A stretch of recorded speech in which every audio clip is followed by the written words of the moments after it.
Imagine the gut-wrenching feeling when you realize the story you just heard was a lie, and yet a part of you feels relieved.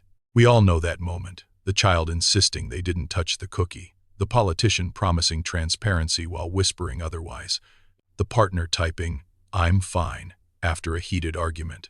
Those tiny deceptions stitch themselves into everyday life, and most of us never stop to wonder why we spin them in the first place. What if I told you that every one of those little fibs is actually doing you a favor? It sounds paradoxical, but the brain has wired deception into its very core, not as a flaw, but as a survival strategy. From the earliest days of our species, when a simple falsehood could mean the difference between becoming dinner for a predator or slipping away unnoticed, lying became a tool of adaptation. Even our closest animal relatives, the chimpanzees, use misdirection to steal food, showing that the impulse to deceive predates language itself. The evolutionary advantage is clear.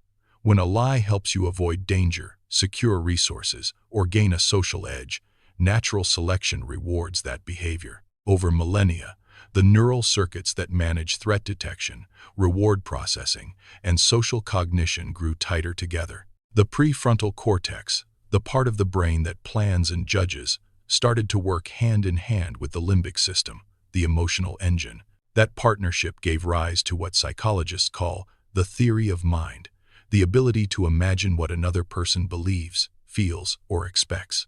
It is precisely this capacity that lets us craft a story that fits another's perspective, and it is also what makes lying possible at all. When we lie, we are juggling multiple mental tasks at once. First, we must suppress the truth, a process that taxes the frontal lobes. Then we generate an alternative narrative, often pulling from memories, imagination, or observed social scripts. All the while, the amygdala monitors the emotional stakes, warning us if the deception might trigger anxiety or guilt. This cognitive load explains why people who are tired, stressed, or under pressure are more likely to slip into falsehoods. Their mental bandwidth is already stretched thin. But deception isn't just a cold, calculated calculation. Emotions play a starring role. Fear of rejection, desire for approval, shame, and even compassion can all spark a lie. A child may deny breaking a vase to avoid punishment, while an adult might conceal a painful truth to spare a loved one's feelings. In each case, the lie serves a protective function, shielding the self or the other from emotional harm. Now, here's something that often catches people off guard. The same neural pathways that fire when we tell a harmless white lie also light up when we commit a more serious fraud. The brain doesn't draw a hard line between little and big lies. It simply evaluates the perceived risk and reward in the moment. That's why someone who habitually tells small fibs can, under the right circumstances, slide into larger deceit without a sudden moral epiphany. If this is blowing your mind, hit that subscribe button and let's keep exploring together. Think about the last time you told a small lie. What was the hidden benefit you were protecting? This question will guide us as we move deeper into the emotional mechanics that keep deception alive and how understanding them can help us navigate a world where truth and falsehood are constantly intertwined. That hidden benefit you were protecting isn't always obvious in the moment, but once you shine a light on it, a pattern emerges. Most of the time, the lie acts like a quick-fix bandage for a social wound, whether it's preserving pride, avoiding conflict, or maintaining a smooth interaction. Think of a colleague who says, "I'm fine," after a tense meeting, even though anxiety is bubbling under the surface. The statement saves face for both parties, prevents an awkward pause, and lets the conversation move forward without a dramatic showdown. In that instant, the brain calculates the cost of honesty versus the payoff of a harmless disguise, and the shortcut wins. But why does the brain favor that shortcut so often? Research shows that our social brains are wired for connection. The neurotransmitter oxytocin, often called the bonding hormone, spikes during cooperative exchanges and diminishes when we feel isolated. When a lie helps us stay in a group, it triggers a subtle oxytocin boost, reinforcing the behavior. In contrast, truth that threatens social standing can cause a dip in that chemical, creating a feeling of discomfort that the mind wants to avoid. This biochemical dance explains why people sometimes tell a white lie to keep a friend's confidence, even when the alternative is a brief moment of awkward honesty. Now, let's dig a little deeper into the emotional underpinnings that keep deception alive.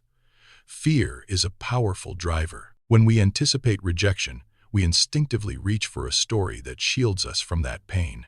Imagine a student who claims they studied for an exam, even though they stayed up binge-watching a series. The lie protects them from the shame of admitting they didn't prepare, and it also spares the teacher the disappointment of a poor performance. Similarly, the desire for approval fuels embellishment. A job applicant may stretch the truth about past responsibilities, not to deceive maliciously, but to align with the image they think the employer wants to see. In both cases, the lie is a protective layer, a way to preserve self-esteem and social acceptance. Compassion, oddly enough, can also spark deception. When we hide a painful truth to spare someone else's feelings, a classic, "I love your new haircut." When the reality is less flattering, we're using a lie as an act of kindness. The brain registers the potential hurt the truth could cause, and the amygdala, the alarm system, signals us to intervene with a softer narrative. This protective instinct is why many families develop a culture of protective lying, where difficult subjects are softened or omitted entirely, creating a veneer of harmony. All these emotional triggers converge in a single neural hub called the ventromedial prefrontal cortex. This area integrates emotional signals, risk assessment, and social norms, essentially acting as the lie manager. When the perceived reward outweighs the risk, be it a smoother conversation, preserved self-image, or avoided conflict, the ventromedial prefrontal cortex gives the green light. It's not that we're morally detached.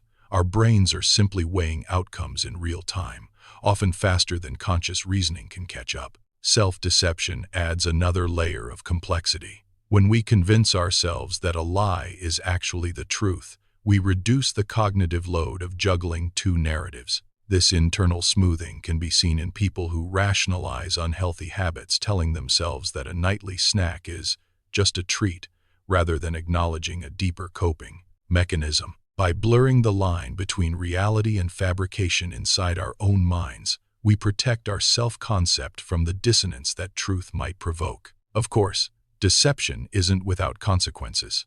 Repeated lies can erode trust, the very glue that holds relationships together. When the brain's lie circuit is overused, the stress response can become chronic, leading to heightened anxiety, sleep disturbances, and even impaired immune function.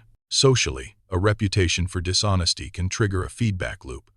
Others become skeptical, interactions become strained, and the liar may feel compelled to lie more to cover gaps, spiraling into a deeper web. So, how can we navigate this tangled landscape?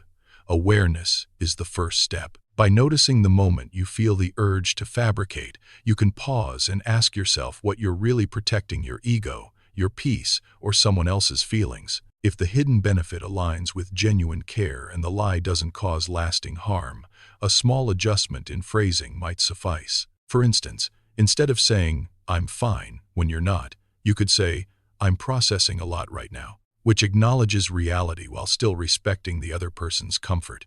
If the lie serves primarily to shield yourself from vulnerability, consider whether a brief moment of honesty could ultimately strengthen the relationship. Sharing a genuine feeling of uncertainty can invite support, turning a potential threat into an opportunity for deeper connection. In practice, this means training your brain to recognize the cost-benefit calculation and, when possible, tip the scales toward authenticity. Before we wrap up, I want you to reflect on a recent situation where you chose a lie over truth.